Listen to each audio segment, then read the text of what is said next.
So, welcome back, everyone, to our journey through the Bible. As we continue on in our readings of the Gospel according to Mark, we travel with Jesus as he engages in this series of miracles and healings in these early stages of his ministry. After calming the seas in that story that we shared on Tuesday, Jesus returns to shore and he heals that Gerasene demoniac in that unusual story of casting unclean spirits into a group of pigs who go running off into the sea and drown.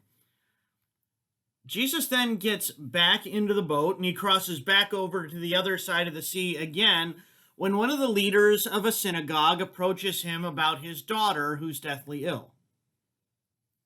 And it's at that point that we encounter the story, likely familiar to many of you, of the hemorrhaging woman. In total, this story plays out in Mark 5 from verses 24 to 34, but today I want to just take that story one piece at a time. It starts in the second half of verse 24, where it tells us that a large crowd followed him and pressed in on him. Now, that's no small detail that sets the scene here. After noting that Jesus heads off with Jairus, that synagogue leader, towards his home and towards his ill daughter, the first thing we're told is that there is this large crowd swarming around Jesus.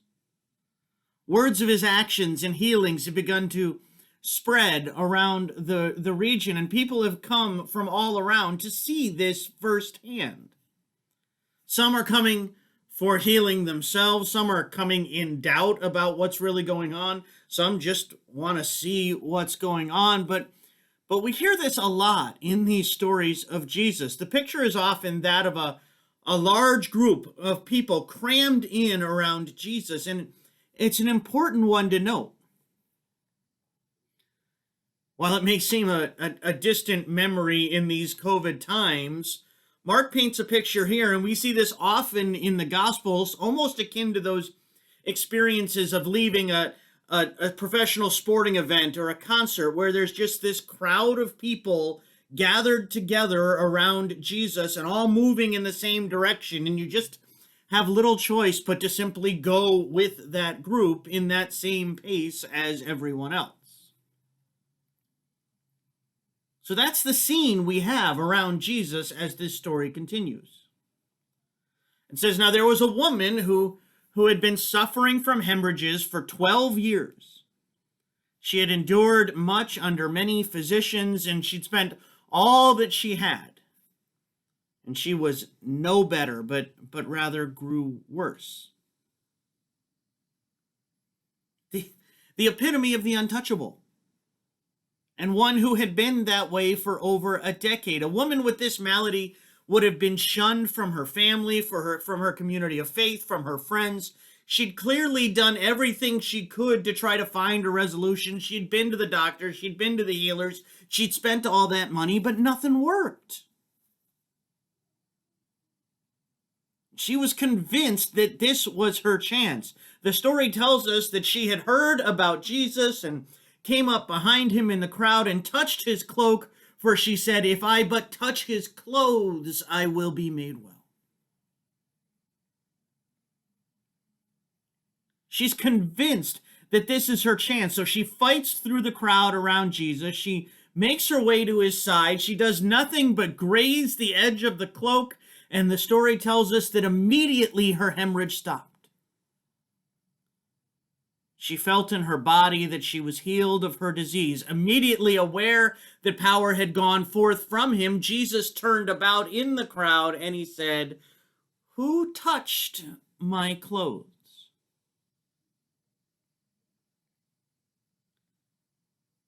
That's a striking moment. And one I think we glance over sometimes.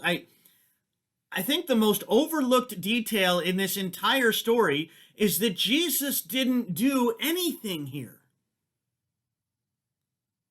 It's not like the seas that he stood up to calm. It's not like the demons that he casted from that man into the swine. It's not even like the daughter of Jairus, whom he will soon tell to rise up from her perceived death. No, he's just walking along here, and this woman's reaching out brings healing to her life. Consider the exchange that wraps up this story. The disciples say to Jesus, "You see this whole crowd pressing around you. How can you say who touched me?" Jesus looked all around to see who had done it, but the woman, knowing what had happened to her, came in fear and trembling, fell down before him, and told him the whole truth. He said to her, "Daughter, your faith has made you well. Go in peace and be healed of your disease."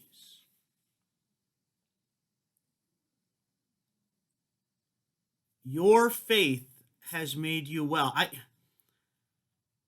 I'm not sure that line gets enough credit in this story. I'm honestly not sure I've ever really thought about this passage in this way, but that's a telling comment that Jesus makes. Your faith has made you well.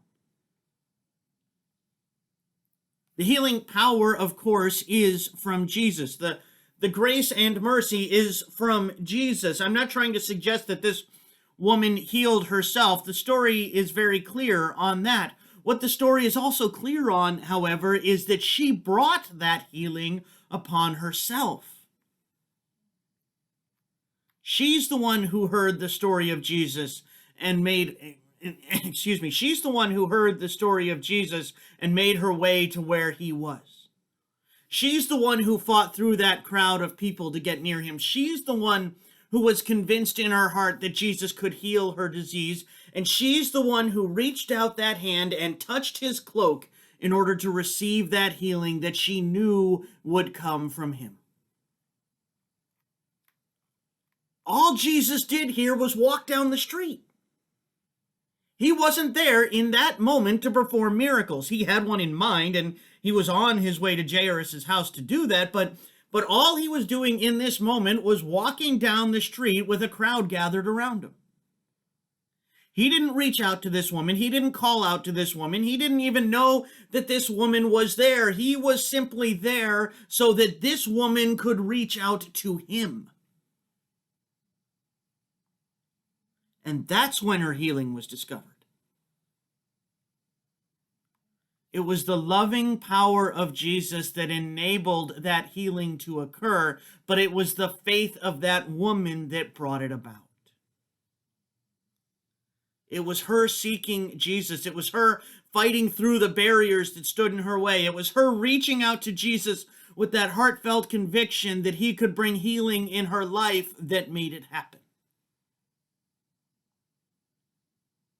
The grace, the mercy, the love of Jesus, it was already there.